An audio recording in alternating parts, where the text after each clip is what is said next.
કેટેકોની માલ સામગ્રીના ચોરીના 7 આરોપીઓને પદ્ધર પોલીસે ઝડપી પાડ્યા।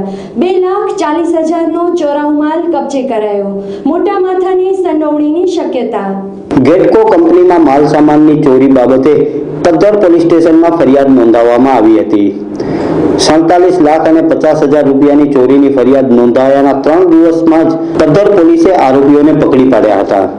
3 દિવસ અગાઉ નોંધાયેલી ફરિયાદના પગલે પદ્ધર પોલીસે બાતમીદારો પાસેથી માહિતી મેળવી અને 2 આરોપીઓને રાઉન્ડ અપ કર્યા હતા। જ્યારે તે આરોપીઓની સઘન પૂછપરછ કરતા અન્ય 5 આરોપીઓના નામ ખુલ્યા હતા અને એક પછી એક કુકમા અને ગંઢેર ગામના 7 આરોપીઓને પદ્ધર પોલીસે પકડી પાડ્યા હતા। છેલ્લા લાંબા સમયથી આટલી મોટી ચોરીનો ભેદ ઉકેલાયો હોય તેવા ખૂબ જ ઓછા દાખલા જોવા મળ્યા છે।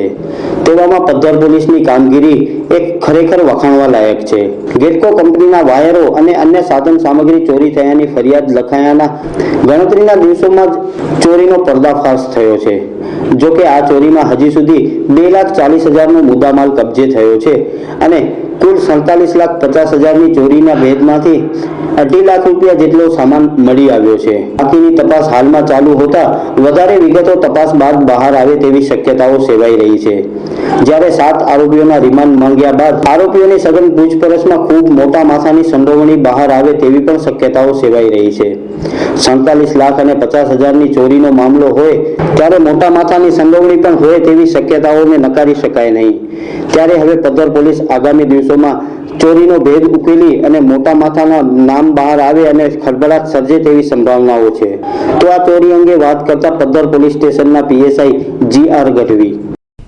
27 તારીખે પદ્ધર પોલીસ સ્ટેશનમાં કુલ ગેટકો કંપનીનો કુલ 47,50,000 રૂપિયાની આજુબાજુનો ચોરીની ફરિયાદ દાખલ કરવામાં આવેલ છે। એમાં ગઈકાલે અમે વાહન ચેકિંગ હતા એ દરમિયાન અમને ખાનગી હકીકત મળેલ કે આ જે ચોરી થઈ છે એ ચોરીનો અમુક માલ અમુક ઈસમો લઈ અને ભુજ વેચવા જાય છે એવી હકીકત મળતા અમે વોચમાં રહેલા અને વોચ દરમિયાન એ જે જણાવેલ હકીકત મળેલ કે આ રિક્ષામાં લઈને જાય છે એ રિક્ષા આવતા એને ચેક કરતા એમાં કુલ 52,000 રૂપિયાની આજુબાજુ મુદ્દામાલ અને 7 આરોપીઓ પકડાણા છે। એ ઉપરાંત સુલેમાનના ઘરેથી કુલ 1,90,000 રૂપિયાનો મુદ્દામાલ એ જ ગુનામાં ગયેલ જે ચોરીમાં લખાવેલ છે એ જ પૈકીનો 1,90,000 રૂપિયાની આજુબાજુમાં કબજે કરવામાં આવેલ છે અને કુલ 7 આરોપીઓ આ ગુનાના કામે અટક કરવામાં આવેલ છે।